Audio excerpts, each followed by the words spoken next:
Meni je stvarno nevjerojatno kako vi ne poznate opći proračun. I da se niste bar malo bolje pripremili onda kad već dijelite lekcije. Kao prvo, super je to izvršenje polugodišnje proračuna u kojem se ne plaća, znači, za materijalne troškove vrtića, osnovnih škola i srednjih škola. Zadnji je plaćen prosinac iz 2020. godine. Stanje 31.5. Super je izvršenje proračuna. Pokazuje stvarno stanje.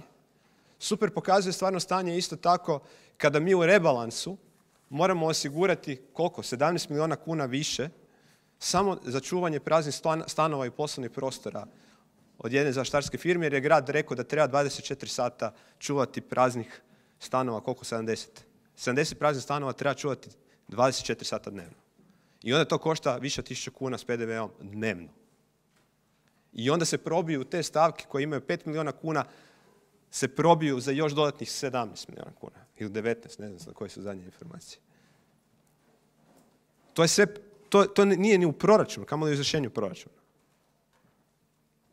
Ili kada u prvoj polovici godine, koja je predizborna, kreću sve moguće javne nabave, koje onda dolazi na naplatu u drugoj polovici godine. I ugovorna izvršenja, ili se ne plaćaju fakture. Ne plaćaju se fakture. Dospjele obaveze, kao što vi znate, vi to znate, krajem prošle godine su bile 860 milijuna kuna. Dospjele obaveze, neplaćene. Što se pokrivalo onda očito novcem iz ove godine. I takve dospjele obaveze su nas isto tako dočekale. Ono što nas je isto dočekalo, kažete prihodi od poreza, 420 milijuna kuna veći u prvoj polovici. A u čemu je stvar? Pa stvar je u tome da se tih 420 milijuna kuna zbog povrata poreza koje je država izvršila u ime grada moralo vratiti. U prvoj polovici godine, kad je bila prijašnja vlast, je trošila taj novac na predizbornu potrošnju koju ste vi odobrili, jer ste 1 milijardu kuna im rekli više da potroše, a nisu imali to u prihodima, jer ste znali da neće prodati ta 3 zemljišta. I onda to je prošla vlast trošila, a kad smo mi došli smo morali, nam se ustezalo od prihoda upravo tih 420 milijuna kuna, otprilike 120 milijuna kuna mjesečno. Znači u zadnja 3 mjeseca smo platili, ne da smo platili, nego smo dobili manje prihoda preko FINE. 350 milijuna kuna. Na mjesečni priljev prosječan koji je 650-680 milijuna kuna mjesečno. I znate što znači na 680 milijuna kuna ima 120 milijuna kuna manje? I to 3 mjeseca za redom, 4 mjeseca za redom. A u isto vrijeme uspjeti pokriti ovu rupu materijalnih troškovima, dječjim vrtićima, školama, srednjim školama i plaćati izvođače radova za obnove koje traju, a da niko nije ni prijavio projekte na Fond solidarnosti. A traje obnova. Izvršene javne nabave, idu obveze, idu fakture, a niko nije ni prijavio to. 11 milijuna kuna je bilo prijavljenih za Fond solidarnosti za obnovu odgojno-obrazovnih ustanova. 11 milijuna kuna. To nas je dočekalo. Od potencijalnih 1,2 milijarde. Znači, nemojte iskrivljavati činjenice, jer to su činjenice. I vi ste vrlo dobro znali za to. I time je vaša odgovornost još i veća. Jer vi ste znali, kad ste glasali protiv izvješća o izvršenju proračuna za 2019. godinu, koliko je akumulirani gubitak. Vi ste znali to. I tad ste glasali protiv. Da bi samo nekoliko mjeseci poslije glasali za proračun koji ste znali da je nerealan za cijelih 1 milijardu kuna. I dozvolili predizbornu potrošnju bez pokrića od 1 milijardu kuna. Čime ste svjesno dali zeleno svjetlo da se još više poveća taj akumulirani gubitak. Vi ste to znali.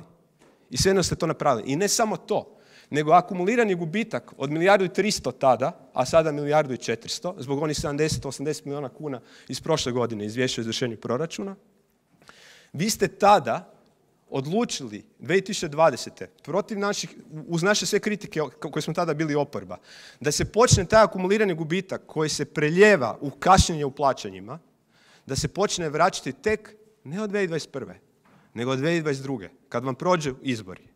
Znači, tek od sljedeće godine da se 300 milijuna kuna godišnje odvaja za suficit kako bi se počeo vraćati akumulirani gubitak koji ste u 5 godina stvorili od 1 milijardu, sad na kraju 400 milijuna kuna.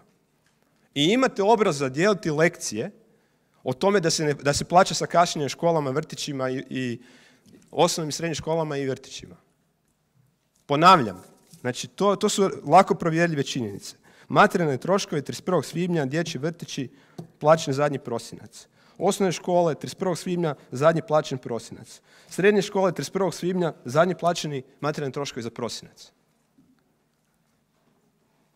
I to da smo mi i samo isto tako što se tiče plaćanja lipnja, mi smo počeli plaćati te obaveze prije 3 dana, znači u ponedjeljak smo počeli plaćati. Puno prije nego što je prije nego što je to u medijima uopće objavljeno da postoji ikakvo kašnjenje što se tiče škola i vrtića. Znači nismo to napravili radi pritiska medija, nego smo to napravili jer smo počeli to raditi u ponedjeljak, što je isto lako provjerljivo. I ponedjeljak, i utorak, i srijedu smo plaćali i materijalne troškove, i energiju, i prehranu, kako bi završili, kako bi pokrili i lipanj. A počeli smo sa 0, jer je prosinac tek bio plaćen kad smo došli na vlast. Shvaćate? Znači smanjujemo, unatoč svemu, smanjujemo.